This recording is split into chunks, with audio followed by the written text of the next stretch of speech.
Welcome back to Sunrise. Mr. Chimanachi joins us next to give his perspective on also to see how we get a solution to this. Thank you for coming on again this morning.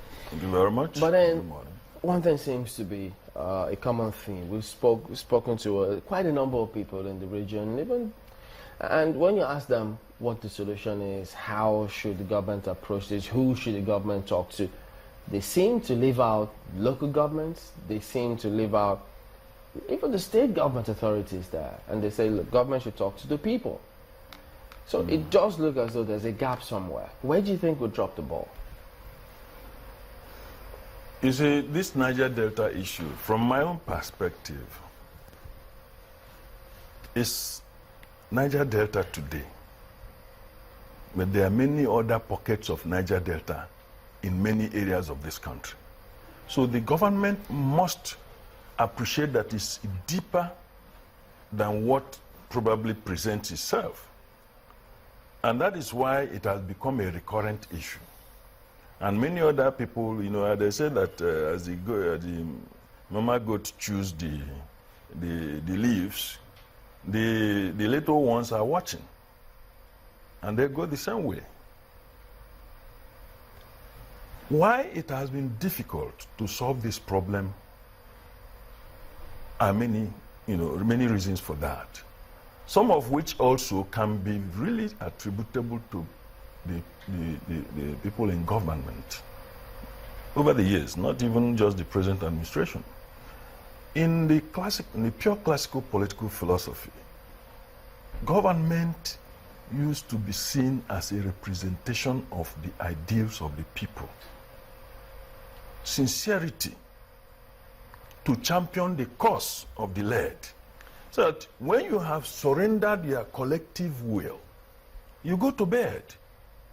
If you have a very good security man, if there is anything like that, like in God, you sleep. Even if you hear noise, you don't bother.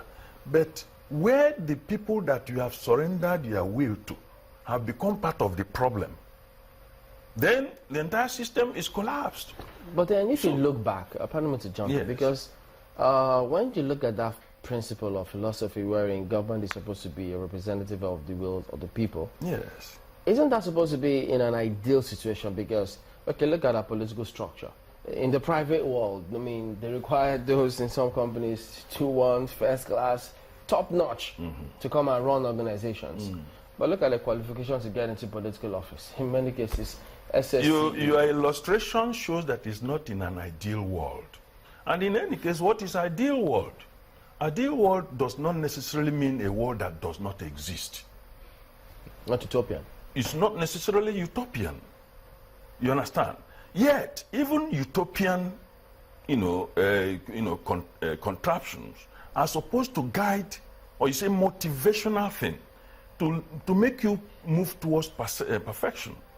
You see, when leadership recruitment is haphazard, that's what you get. Even in a family, we have a lineage of authority. There is a father who is presumed to have been more experienced, who have weathered storms in the journey to life or through life. No child of his will come and become the head of the family while he's still alive, because he has not served his tutelage. I don't know whether you get the point. So why are we therefore pretending that what obtains through this natural process can be just truncated like that at the social level? And that's why we have problems.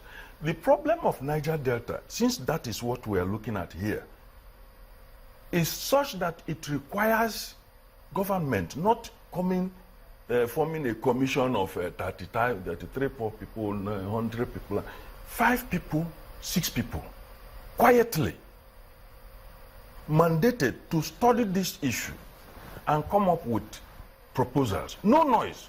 There's no television program that you can get solutions from, because what we have is a bifurcation of, on Niger Delta we chop, then you have another group in Niger Delta we chop.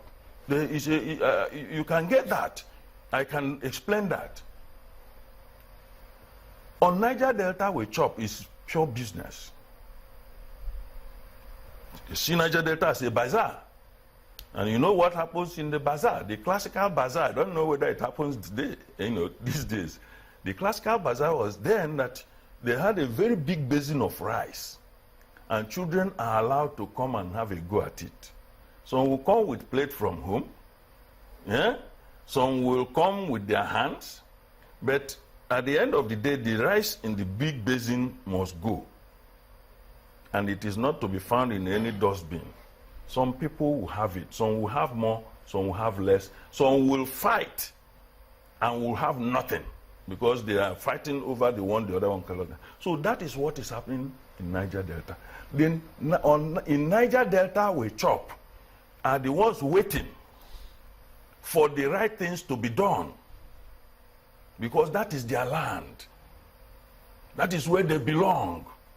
They have no place else to go to. They are honest about their expectations. And if they're in the majority... And usually they are in the majority now. Why haven't they been able to force this situation? How many majority have done anything? Let me tell you what has been happening in this country is the grace of God. There's what this God has done. Things that you didn't cause can always happen. I don't know whether you get the point. The fact that you say, because I'm sleeping, nobody will come and hit my head. That you are just dreaming. Somebody can just even hearing that you have said that and come and hit your head while you are sleeping. So what we are saying is that government should look inwards, honestly. It is cerebral. It is not something you mouth. You solve the problem, okay? It is something that you must do. I have said many times that we have very few strategic thinkers in government. And that is why we have problems, because many people are doers, and doers are not problem solvers. They implement solutions that were supposed to come from strategic thinkers. And that's why this Niger Delta is not intractable. And the expectations of the real people are not out of the blues. Your analogy of this bazaar is almost akin to what we have gathered from so many people that have been speaking on this issue. That's what it is. They are looking at the agencies over the years, even though the agencies have even the one that will be formed have all been chaired or manned by people from the region. But today they woke up and realized that it hasn't helped the cause of the people. The question we've been asking them, they say they don't have genuine representation. Those who come to say we're representing the people, ultimately where they're representing themselves. How can they get true representatives that will speak with the government? For instance, if the 5 people decide to go into a closet and come up with recommendations and the government decides to act, will the government be able to do that without having to have the people buying?